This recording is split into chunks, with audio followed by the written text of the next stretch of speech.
देवर जी, ये बात कान खोलकर सुन लो। तुम्हारी पत्नी के दूसरों का दुख तकलीफ देखकर उसके आंखों में आंसू टपकने लगते हैं और तुम्हारे पत्नी के ये नखरे नहीं सहन कर सकती, इसलिए एक बार तुम प्यार से समझा दो। हाँ रामू, अगर तेरी पत्नी इतनी ही दानवीर है तो उसे कह दो, जो कुछ भी दान करना है वो तुम अपने खुद की कमाई से करो। किंतु भैया, हमारा भी तो इस घर पर आधा अधिकार है। रेखा दयालु है, इस बेचारी को मनुष्य की तकलीफ देखकर इसे उन पर दया आ जाती है। अगर ये बेचारी अपने घर में से अन्न का कुछ दान कर देती है तो क्या हमारे घर में से अन्न की कमी हो जाएगी क्या? ओ हो, अब देखो ना, तुम तो कह रहे थे कि मेरा भाई पिताजी का बात कभी नहीं काटेगा, और आज तो ये कह रहा है कि इस घर पर हमारा भी तो आधा अधिकार है। मैंने तो तुम्हें पहले ही तो कहा था इस घर का भी बंटवारा कर लो, मगर तुमने मेरी एक ना सुनी, और अगर ऐसा ही चलता रहा तो ये कलमों ही हमारा घर भी एक दिन दान कर देगी। तुमने सही कहा भाग्यवान। रामू, अब मेरी बात ध्यान से सुनना। आज से हम दोनों की रसोई भी अलग अलग रहेगी। ठीक है भैया, जैसा आपको ठीक लगे।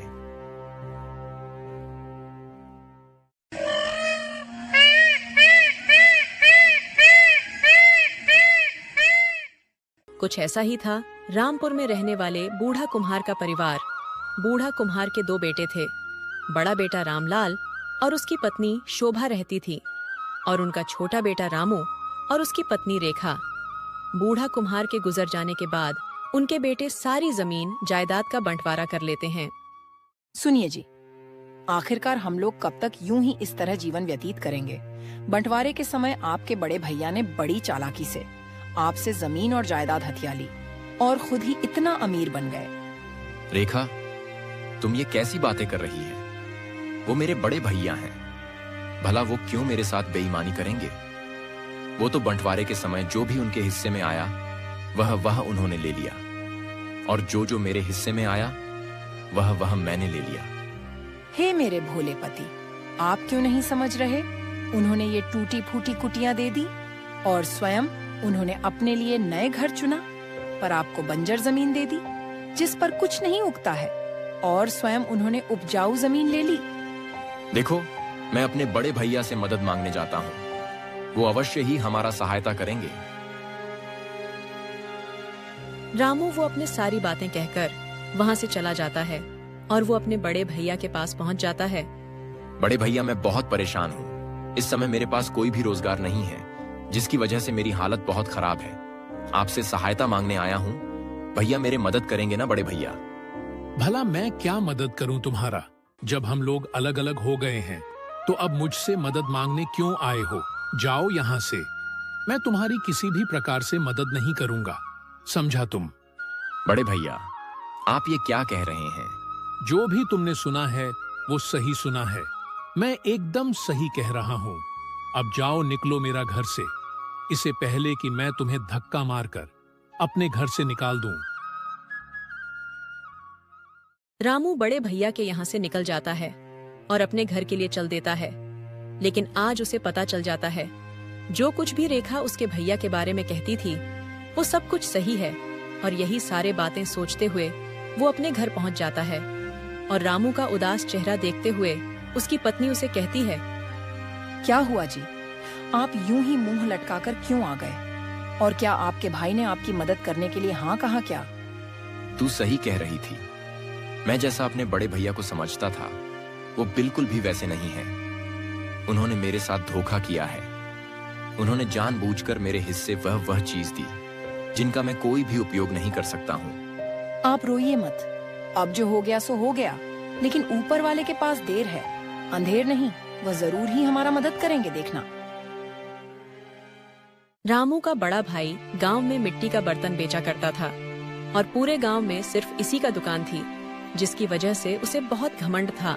अरे रामलाल, ये बर्तन कैसे दिए और इन बर्तनों का क्या मूल्य है? 100 का एक बर्तन है, अगर लेना है तो बोलो, वरना चलते बनो यहाँ से।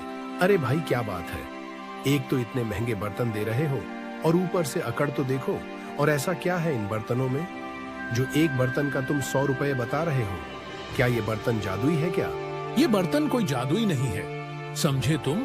बल्कि इस गांव में सिर्फ मेरे ही पास ये मिट्टी का बर्तन मिलते हैं, जिसकी वजह से मैं इनकी कीमत 100 रुपए रखा हूँ। तुम इस बात का बहुत फायदा उठा रहे हो। तुम्हारे अलावा इस गांव में कोई और नहीं है। हे भगवान, इस गांव में और कोई भी मिट्टी का बर्तन बेचना शुरू कर दे, जिससे कि ये रामलाल की घमंड टूटकर चकनाचूर हो जाए। इतना बात कहकर वे व्यक्ति वहाँ से चला जाता है और रामू काम के तलाश में यहाँ वहाँ भटक रहा होता है। तभी वह जमींदार के पास जाता है। सेठ जी, मैं इस समय बहुत मुसीबत में हूँ। मुझे अपने परिवार का पालन पोषण करने के लिए पैसों का बहुत जरूरत है। तो क्या आप मुझे अपने यहाँ कोई छोटा मोटा काम दे देंगे? अगर आप मुझ जैसे गरीब की मदद करते हैं तो आपका बड़ा उपकार होगा सेठ जी। क्या तुम रामू हो ना, रामलाल का छोटा भाई? हाँ सेठ जी, मैं वही हूँ। मैं जानता हूँ कि कैसे तुम्हारे बड़े भाई ने तुम्हारे साथ बेईमानी की है। मैं तुम्हें तो काम दे दूंगा, लेकिन तुम वो काम क्यों नहीं कर रहे हो जो तुम्हारे यहाँ काम वर्षों से होता हुआ आ रहा है? सेठ जी, ये आप क्या कह रहे हैं? मैं कुछ समझ नहीं पा रहा हूँ। अरे रामू, तुम एक कुम्हार हो ना, मिट्टी का बर्तन बनाकर क्यों नहीं बेचते हो? वैसे भी इस गांव में तुम्हारे बड़े भाई के अलावा और कोई भी व्यक्ति मिट्टी का बर्तन नहीं बेचता है। तुम भी एक बार कोशिश करो, क्या पता तुम सफल हो जाओ, क्योंकि तुम्हारे बड़े भैया बहुत ज्यादा दामों में बर्तन बेचता है। सेठ की इतनी बात सुनकर रामू वहाँ से चला जाता है। क्या हुआ जी? क्या आज आपको काम मिला जिससे कि हमारा घर का राशन पानी चल सके, या रोज की तरह आज भी निराश ही हाथ लगी है? नहीं रेखा, आज ऐसा नहीं हुआ। जब मैं एक सेठ के पास गया तो उन्होंने बताया कि तुम एक कुम्हार हो तो तुम मिट्टी का बर्तन बनाओ और उन्हें बेचो। उसे तुम्हारे यहाँ जो भी परेशानियां हैं वह दूर हो जाएगी। हाँ जी, ये सुझाव तो तुम्हारा बढ़िया है। हम ऐसा ही करेंगे, मटके बनाकर उन्हें बेचेंगे।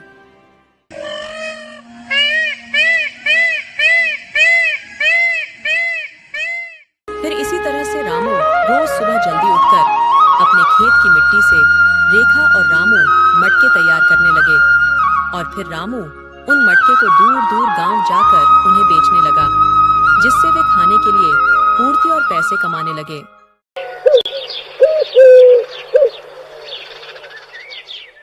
फिर एक दिन जब रामू अपने खेत में खुदाई कर रहा था। अरे ये क्या है? अरे ये देखने में तो एक हीरा लग रहा है, किंतु ये असली है या नहीं?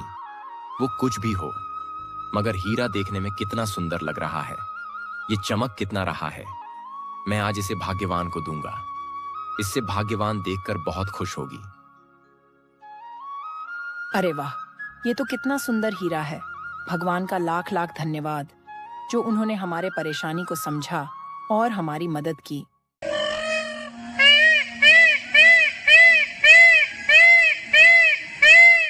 अरे कोई है क्या? हमारी आवाज सुन पा रहा है? मैंने 2 दिन से कुछ नहीं खाया। मुझे बहुत जोरों की भूख लगी है। आ गया भिखारी, कुछ काम वाम नहीं है क्या? अरे मैंने 2 दिन से कुछ नहीं खाया है। घर में जो कुछ भी बचा हो वही मुझे लाकर दे दो। रुक जरा बूढ़े, मैं अभी बताती हूँ। आज के बाद यहाँ आना ही भूल जाएगा। तू जा यहाँ से, कहीं दूर जा। अरे बेटी, मैं सच कह रहा हूँ, मैंने 2 दिनों से कुछ भी नहीं खाया। तुम्हारे घर में जो कुछ भी पड़ा हो वही मुझे लाकर दे दो बेटी।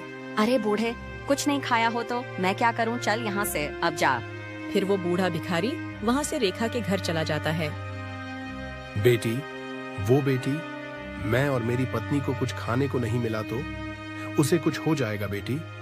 उसकी भूख के कारण उसकी तबीयत खराब हो गई है। मैं जानती हूँ बूढ़े बाबा, आपको बहुत ज्यादा ही भूख लगी है।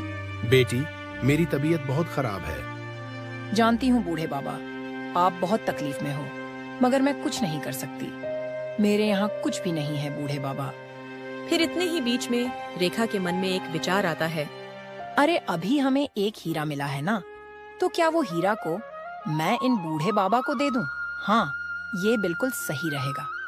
भगवान, वो हीरा असली ही होना चाहिए, जिससे बेचकर ये बूढ़े बाबा अपने बूढ़ी पत्नी का इलाज करवा सकेंगे। बाबा, मैं आती हूँ, आप जरा रुकिए। इतना कहकर रेखा घर में जाकर वो हीरा लेकर आती है और वो हीरा उन बूढ़े बाबा को दे देती है। ये लो बाबा, तुम रख लो ये। अरे बेटी, ये तुम मुझे क्या दे रही हो? ये तो बड़ा ही चमक रहा है। कहीं ये हीरा तो नहीं है? बूढ़े बाबा, इससे कहीं जाकर जौहरी से दिखाइए, शायद पता चल जाए हीरा असली है या नकली। जाता हूँ बेटी, जाता हूँ। इसे बेचकर मैं अपनी बूढ़ी पत्नी का इलाज भी करवा लूंगा बेटी। बेटी, तुम्हारा मन भी बहुत अच्छा है, तुम बड़े ही दयालु हो, हमेशा खुश रहो बेटी।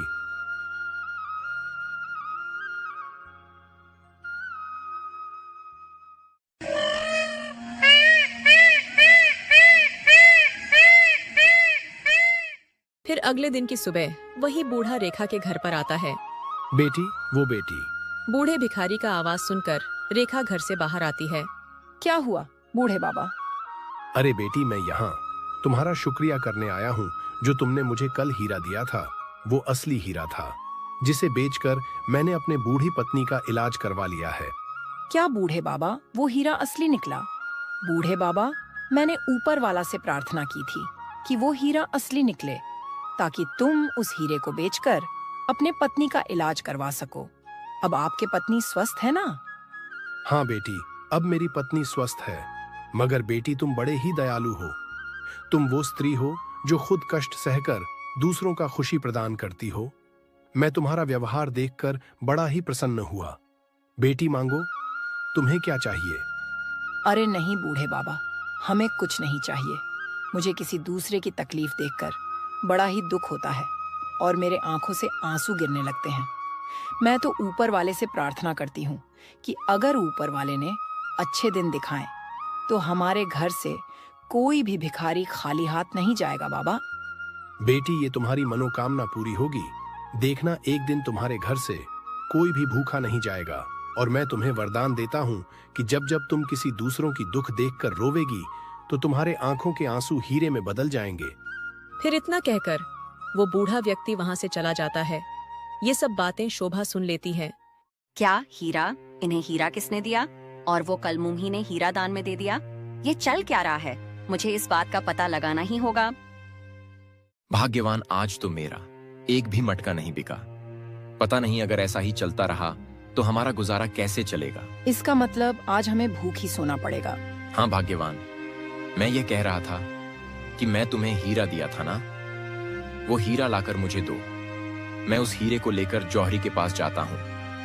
अगर वो हीरा असली निकला तो हमारा दिन सुधर सकते हैं। मैं सच कह रही हूँ, वो बूढ़े बाबा बड़े ही दुखी थे। उनकी पत्नी बहुत ही ज्यादा बीमार थी, इसलिए मैं वह हीरा उन बूढ़े बाबा को दे दिया। मुझे उन बूढ़े बाबा पर दया आ गई थी। इतने में ही रेखा जोरों से रोने लगी और देखते ही देखते रेखा के आंसू हीरे में बदल जाती है, जिसे देखकर अरे अरे भाग्यवान, ये क्या हो रहा है? तुम्हारे आंखों से तो ये हीरे गिर रहे हैं। क्या ये हीरे मेरे आंखों में से गिर रहे हैं? हाँ भाग्यवान। इसका मतलब वो बूढ़े बाबा सच कह रहे थे। कौन बूढ़े बाबा सच कह रहे? अरे तुम्हें सब समझाती हूँ। फिर रेखा ने रामू को सारी बातें बताई। ये सभी बातें शोभा सब सुन रही थी। अरे भगवान, मुझे तो लगता है ऊपर वाले तुम्हारे सुन ली। तुम्हारी वर्षों की मनोकामना थी ना कि तुम किसी भी भिखारी को अपने घर से भूखा ना जाने दो। देखा, वही हुआ। आज से कोई भिखारी हमारे घर से भूखा नहीं जाएगा। तुमने बिल्कुल सही कहा। फिर ये सभी बातें शोभा रामलाल को बताइए। क्या रेखा के रोने से उसके आंखों से हीरे गिर रहे हैं? ये तुम क्या कह रहे हो भाग्यवान? हाँ जी, मैं बिल्कुल सच कह रही हूँ। मैं अपनी आंखों से होते हुए देखा है। इसका मतलब जितना रेखा रोएगी उतने ही हीरे उसके आंखों से गिरेंगे। तो भाग्यवान, हमें रेखा को ज्यादा ही रुलाना होगा, जिसे हमें ढेर सारे हीरे मिलेंगे। मगर हम उस कलमही को कैसे रुलाएंगे जिससे हमें ढेर सारे हीरे मिल सके? भाग्यवान, मेरी बात ध्यान से सुनो।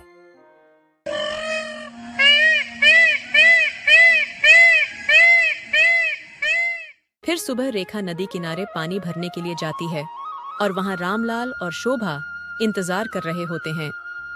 अरे भैया और भाभी, आज आप दोनों यहाँ पानी भरने आए हो? रेखा, मैंने देखा है कि तुम्हारे रोने से हीरे झड़ते हैं। दीदी, आप ये क्या कह रही हो? और आपसे ये बात किसने कही? मुझे सब पता चल चुका है। मैं कल रात तुम दोनों की बात सुन ली थी। अब देरी न करते हुए जल्दी से रोना शुरू कर और हमें ढेर सारे हीरे दे दे, जिसे हम बेचकर बहुत जल्दी अमीर हो जाएं। अरे दीदी, मैं ऐसे कैसे रो सकती हूँ? अच्छा, इसका मतलब तुम ऐसे नहीं रोवेगी? तुम्हें मैं अभी रुलाती हूँ। अरे नहीं नहीं दीदी, मैं ये नदी में गिर जाऊंगी। छोड़िए दीदी, छोड़िए। अब जल्दी से रोना शुरू कर, जिससे हमें हीरे मिल सके। और अचानक से शोभा का पैर फिसल जाता है और वो नदी में गिर जाती है। कोई बचाओ, अरे मैं नदी में डूब रही हूँ, बचाओ। अरे देखी ना, दीदी को बचाओ, दीदी नदी में डूब रहे हैं। अरे वहाँ खड़े खड़े क्या देख रहे हो, यहाँ आकर मुझे बचाओ, अरे मैं डूब रही हूँ। भाग्यवान, मुझे तैरना नहीं आता। अब मुझे ही कुछ करना होगा। फिर इतने ही बीच में रेखा उस नदी में कूद जाती है और जैसे तैसे करके शोभा का जान बचा देती है। खैर तुम्हें मारना चाहती थी और तुम मेरे लिए रो रही हो रेखा। आप तो मेरे दीदी हो ना। भाग्यवान, ये देखो हीरे। अब हम इन हीरो को जल्दी से उठा लेते हैं। चुप करो, अब तुम्हारे मुंह से एक शब्द भी बाहर नहीं आना चाहिए। मैं तुम्हारे जैसे लालची इंसान का भी नहीं देखी। तुम्हें केवल अपनी जान की पड़ी थी। तुम तो मुझे बचाने के लिए भी नहीं आए, तो फिर ये बेचारी ने बचाई है। मुझे माफ कर देना रेखा, मैं तुम्हारे साथ बहुत दूर व्यवहार किया है, मुझे माफ कर देना। अरे नहीं दीदी, आप मुझसे बड़ी हो, आप माफी क्यों मांग रही हो मुझसे? रेखा, मैं एक बात अच्छी तरह से समझ चुकी हूँ। आज तुम्हें ये सब तुम्हारे अच्छे कर्म और दयालु मन के कारण मिला है। कुछ लोग अपने दुख को लेकर दुखी होते हैं और एक तुम हो जो दूसरों का दुख देकर दुखी होती हो। इसलिए आज ऊपर वाले ने तुम्हारे आंसुओं को हीरे में बदल दिया है। फिर इसी तरह चारों खुशी खुशी रहने लगे और रेखा ने गांव के गरीबों को हीरा दान भी करी। और इसी के साथ कहानी यहीं खत्म हुई। कहानी कैसे लगी कमेंट बॉक्स में जरूर बताइएगा और चैनल को अभी तक सब्सक्राइब नहीं किए हैं तो जरूर करें।